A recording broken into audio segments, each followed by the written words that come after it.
This story takes place about 5 or 6 years ago when I was in high school. In high school, I was awkward and weird and was definitely not one of the girls that all the guys wanted. This being said, I mainly resorted to talking to guys over Facebook, and many of the guys I spoke with were mutual friends of my existing friends. Although this was my main source to fuel my boy craziness, I did, foolishly, also flirt with a few guys at school, sent them pics, etc. Keep this in mind for later. One day when I was younger, probably sophomore or junior year, I met a guy named Alex. Alex, who was my same age, was interested in me from day one, and I was interested in him. The only strange thing about his account was his profile picture, which was a few years old. We began texting back and forth every day, grew feelings, and even referred to each other as significant others. Eventually, our conversation started to bore me, and Alex seemed a lot more interested in me than I did in him.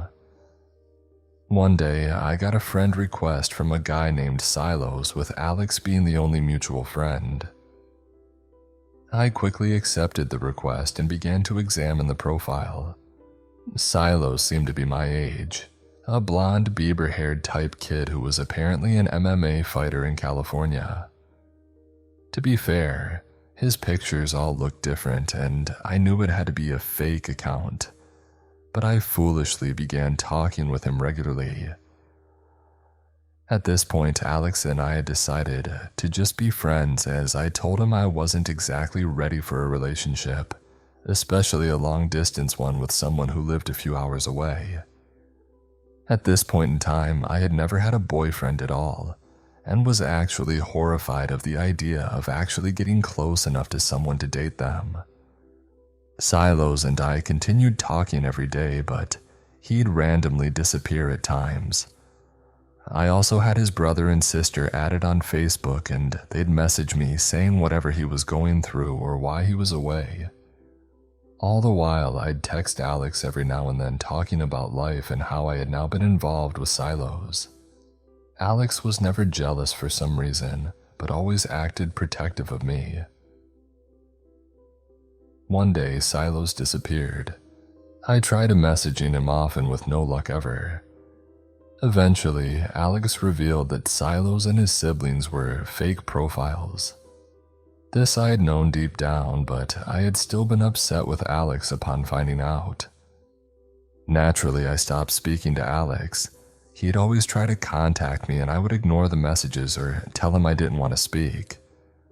The whole ordeal was sort of sketchy because of the personal information I had revealed to him, including where I went to school and work. Alex stopped contacting me regularly, although I've had the same phone number since middle school and still have it, so every now and again I'd get a message from him, even within the past couple years. Fast forward to the first day of senior year, I walked into my first period class and there he was, sitting at a computer. I guess he had moved to my town and registered to go to my high school. Very weird, because I expressed explicitly that I didn't want to be with him or have contact with him. It was also quite apparent why he hadn't changed his profile picture in so long. He looked a lot different in person, sort of scary even. I know that's mean, but I was a young girl. Naturally, I'd be scared because he didn't look anything like he had in the past, and he looked pretty angry in general.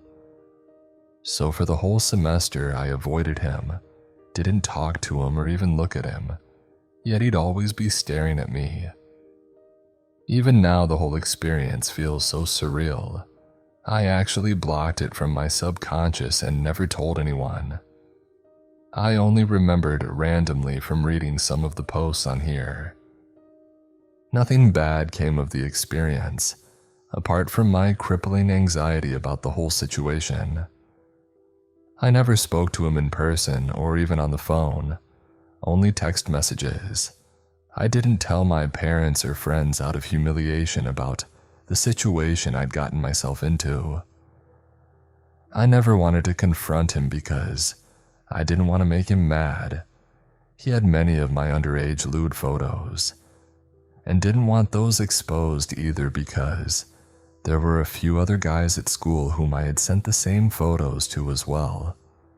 I'm horrible, I know, and I didn't want the whole school to know what I'd said and sent to these people. Basically, I made myself go to school every day and act like nothing was wrong, but was actually sick with fear and anxiety. He never approached me. I don't know if he was nervous or what. He'd always tell me he had a dark and mean side and that he didn't want to hurt me, so this made me even more scared. The semester ended and I didn't have any more classes with him for the rest of my time in high school. Come to think of it, I don't remember seeing him around at all after that semester. Maybe he left because I wouldn't talk to him. A year or so after graduating, I got a message from him saying he was going to enlist in the army. I did not respond to this message, and I ended up quitting the job I used to have in high school. After about 1.5 years away from my old job, I ended up actually going back to work at that same place, and come to find out when I was away, there was a guy named Alex who fit his description who'd come in and ask for me. To this day, I've never spoken with him or interacted with him in any other way than messaging, but I'm grateful it didn't turn into something worse than just the creepy stuff listed above. So Alex, let's not meet. Update. So today he sends me a text message reading, "What's up? This is Alex. I promise I'm not stalking you or trying to creep on you. The only reason why I'm reaching out to you is to tell you that I am really deeply sorry for the crap that I've caused between you and I. I should have just left you alone when I moved to your hometown. I really am sorry for acting very immature towards you and for the way I came about it. I'm 24 and I got where I need to be. I'm sure you don't care about what I have to say and I don't blame you, I wouldn't either, but I'm trying to move past my mistakes and screw-ups 5 years ago. Weed helped me open up my eyes a lot and I'm just progressing. I hope you are doing good on a side note and just wanted you to know that bad, like seriously." Obviously, I'm not gonna respond just wanting to update anyone who might have cared about the story before.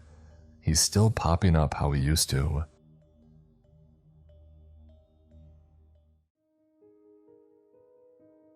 So about 7 years ago, I had an online date who, after I told him a second date wouldn't be happening, decided to show up at my place of work. Needless to say, after that I was extremely hesitant to dive back into the pool of online dating. In fact, since then I can count on one hand the number of men I've dated from online. But my sister and my best friend have both met men over the last year on an app that connects through Facebook. It's used to help filter out catfishes and also tries to find mutual friends of friends that would match what you're looking for in a partner. So over the last month I've been talking to guys here and there, but I hadn't yet really found one I was ready to move beyond text with. Then this guy came along. We chatted in the app and he was really nice and seemed safe. After almost 3 weeks of daily texting, I agreed to a date. For the first time ever, I did not stalk his social media profiles because I wanted to stop self-sabotaging. I tend to dig so deep that I know too much before the date and have already made my decision that there will be no second date. Yes, I am extremely paranoid, so I show up to the first date and it's okay. He's mostly quiet and kinda shy, but polite. I know I have a big personality and can dominate the conversation, so I decide to give him a second shot. As the week leading up to date 2 goes on, I start to get apprehensive and tell myself not to sabotage this. I realize because I didn't want to stalk his profiles, I don't know his last name. So I text him and ask. He seems hesitant to tell me. He asks me why I need to know, so I respond jokingly that I typically ask before the first date so I can know who my murderer is. But we're beyond that, and now I simply want to know who I'm dating. It takes him a while to respond, but he sends it finally and then doesn't text again for a while. I keep my promise to myself and don't social media stalk him. I tell some friends who start to seem hesitant about me meeting him again. Date 2. I show up at the restaurant, my choice, and it's pretty empty, so there's plenty of parking right up front. I park and wait. I see another car pull in, assuming it's him. He drives past all the open spots, my car included, which he knows because he walked me to it after date 1. He parks over at the side of the building, gets out, walks past my car, and texts that he saw me in the lot. It seemed a little awkward, but I ignored it. We enjoy the date and spend an hour and a half talking on and off until the restaurant closes. We discussed where in the city we live, general directions, and the fact that we've lived in those areas our entire lives. We also discussed social media, and he claims he has no social media account. This should have been a red flag since the app takes Facebook. Although the conversation was much better, I wasn't sure that I was ready to tell him I wanted to see him again, so I figured I would go home and think about it. He walks me to my car but walks uncomfortably close behind me. I ignore this and turn to awkwardly hug him and say my goodbye. I don't open the car until he's walked away after a bit of a pause. I leave and get out on the road to head home. There aren't many cars in that area as it's a heavily restaurant-laden area, and most are closing for the night. I get up to the main road I'd need to turn down to go the direction I live, and notice the car behind me gets into the turn lane. I was not going home because I actually wanted to make a quick stop at the grocery store to grab some items I needed for dinner the following night. The light turns red and they sit extremely far back. I look in my mirror and realize it's him. No big deal, I'm sure it was just a coincidence that he's going this way. There are other stores this way as well. I refuse to become paranoid and overthink things.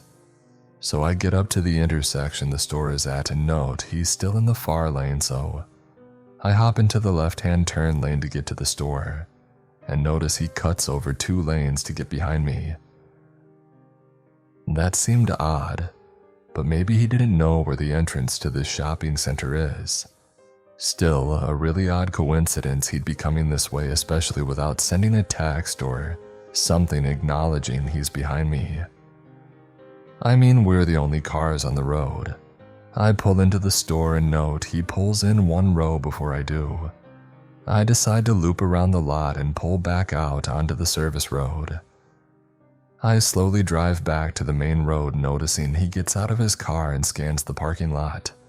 Not a casual scan like, is there a better parking spot, but a prolonged, where are you scan. I get back out on the road and drive all the way to another out-of-the-way grocery store that I actually used to work at, knowing it's a safe place that will be on a more heavily populated end of town, with some friends who will be there to make me feel safe. Needless to say, I haven't heard from him since, and I think he knows I know. It took me a while, but I found his social media. His first name was not what he told me. I dug through my texts with him until I found a screenshot he'd sent me of an Instagram page, which listed mutual followers. Another red flag. I should have remembered he obviously had an Insta. I start digging through the accounts listed until I find one that's not private and find his profile. This leads to the ability to reverse Google images until I find his Facebook, which has a different first name and a city that is nowhere near where he claimed he lived. Time to delete my dating profile again.